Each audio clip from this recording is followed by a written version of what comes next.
In my introduction yesterday, I talked about multi-column journals, and that will be the first thing we begin with in this Accounting 2 course. On your screen, you see what is called a sales journal for the ABC company, and I want to walk through this with you and point out the different parts of the journal itself and discuss a little bit about how these transactions are entered into the journal. After we are finished with this, then I will ask you to do a problem with a sales journal to see if you can journalize some sales on accounts for this for a company. So the ABC company has a sales journal, and we'll look at the entries in a few minutes, but let's look at the parts of the journal itself. In semester one, you had a general journal which just simply had a debit column and a credit column. This type of journal will be used for a company that has a lot of sales on accounts, and many merchandising businesses have a number of sales every day on account, and it's much easier to use this type of journal for those types of sales than a general journal. On the left, you have a date column. Nothing new about that. We've had that before. The next column is called account debited, and we'll look at that in a few minutes, but this deals with customers, and they will be accounts that will be debited. These will be sales that we make on account, so people will owe us money. As you know, accounts receivable increases on the debit side, and the same thing with customers, as we'll see. Next column is called sales number. This new column is called the source document column. The source document for a sale would be a sales invoice. We keep a copy, customer gets a copy of this, and we'll show how that works in a few moments. Posting reference will be nothing new to you. We've had that before, and we'll come back to that in a few minutes as well. Then this column is called accounts receivable debit. And in this journal, accounts receivable will be debited because we are making sales, and as you know, the accounts receivable account shows us the amount of money that people owe to us. It's an asset account. Assets increase on the debit side. We don't have an accounts receivable credit column in this journal. That will be shown in a different kind of multi-column journal. So this column will show accounts receivable debit, as we will see. Sales credit. Whenever we make a sale, it's credited. Revenue accounts, as you know, increase on the credit side. Then we have a new column to account for the sales tax payable credit. This will be a new liability account, something that we owe, and we'll see how this works. In most businesses that deal with merchandise, whether it's groceries or clothing or hardware, most merchandising businesses are required by law to collect sales tax from the customers. In Ohio, at this point, as you see over here, sales tax is equal to 7.75%. Now that will change from county to county, and we're going to make it very simple at this point. But each county could increase, each locality could increase that sales tax by adding a local sales tax to it, a percentage. But the base in Ohio is, in most places, in most cases, 5.75%. So that's what we're going to be using. Now, a little mathematical reminder here, 5.75% equals a decimal, 0.0575. And that's very important in the problems that you're going to be seeing in the next few days. So this company, ABC company, charges its customers a sales tax of 5.75%. So let's take a look at some transactions. And we will assume that in this company, the ABC company, they will be doing the postings at the end of each day, at the end of each sales day. So let's take just one day. Sales on account for January 8th, 2019, and let's just look at three of them. First one is sales invoice number 101. This was a sale to Sally Armstrong for $110. And it's already journalized for you. And let's take a look at how that's done. January 8th in the date column, Sally Armstrong is now the account that will be debited. We'll talk about that more in just a few moments. But she is a customer of ours, and we debit Sally Armstrong, so we put her name in this column. The source document is sales invoice 101. And let's go to the middle column. First of all, the sales credit is 110 because the transaction over here on the right indicated that we sold $110 to Sally Armstrong. So we will credit $110. That's the amount of sales that we made for our company, 110. But we have to add $6.38. And if you have your calculator handy, you can multiply 0.0575, which is the amount of sales tax that we have to charge. 5.75% equals 0.0575. Multiply that decimal by the 110, you'll come up with $6.37.3 or 0.85 something. It rounded off to the next penny is $6.38. We always round up. So $6.38 will be the sales tax. The sales is 110. If we add those two numbers together, the accounts receivable debit is 116.38.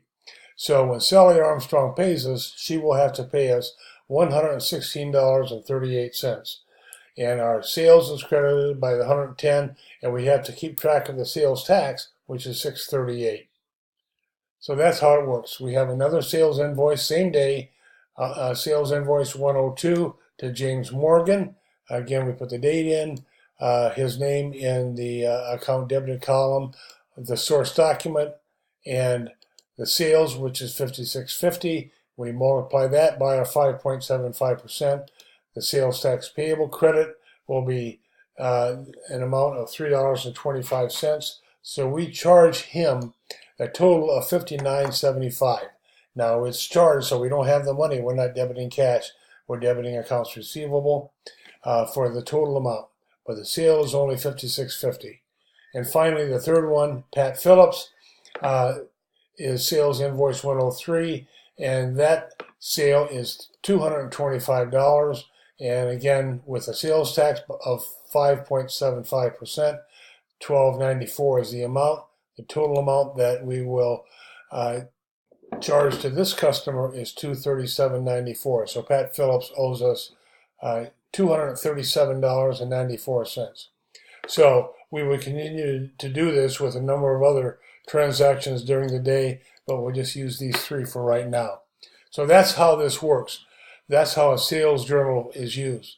If there's a cash sale, we would use what we call a cash receipts journal. We'll be talking about that in the next week or so. But this is the first multi-column journal that we will need to become familiar with. A couple other things with it. At the end of the day, we need to do the posting.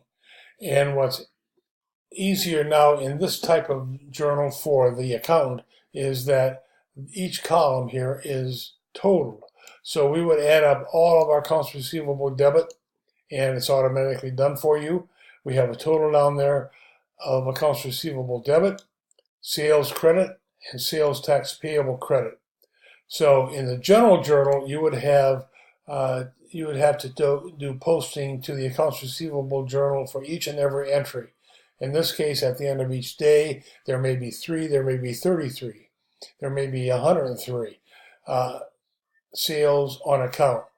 So we will simply take the total, in this case 414.07, and we will go to our ledger. We don't have it here, but we will find the ledger and find the accounts receivable debit, and that may be account number 102.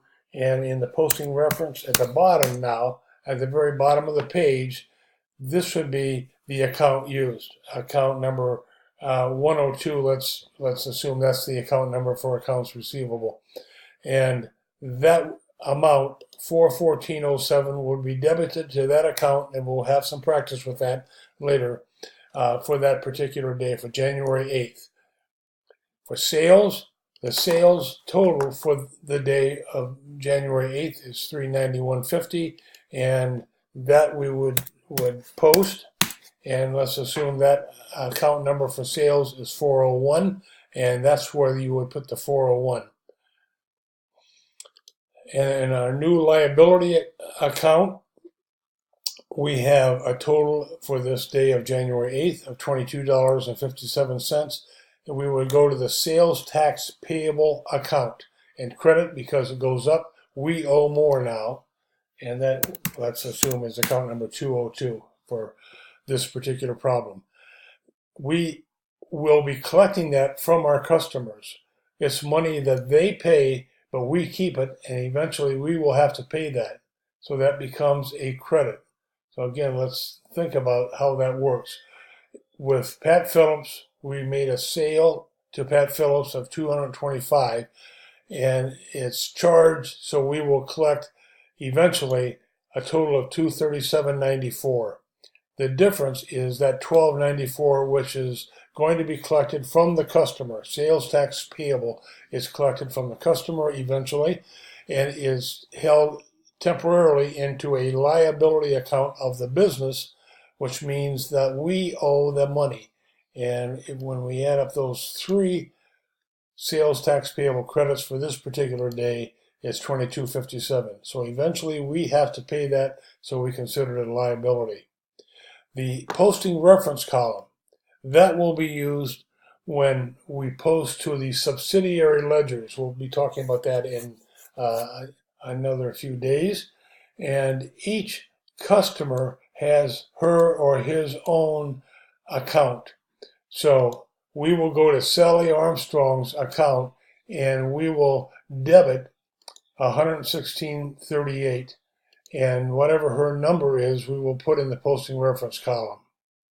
Now, it could be 102.1, and James Morgan maybe 102.2, and the next could be 102.3. And that will vary from business to business. But this column is used to post this debit to the customer's account. The accounts receivable account is debited, as we saw down at the bottom, with the total. So a little bit of a different wrinkle as to how the posting will be done. At this point, we're not going to be doing any actual posting, but we'll be doing just the journalizing. So if you need to review this again, as with any video, you can stop and you can pause, you can go back and look at it again. But this is how the sales journal looks. Once again, this is used by a company that does a lot of sales on account. Many companies do that, so obviously many companies use a sales journal. In each case, accounts receivable gets debited, sales gets credited, sales tax payable has to be credited, and a customer's account is involved in each of these transactions. Typically, this is done often, so it's posted at the end of each day. As I said, we only have 3, but there could be any number of sales made by the company on that day.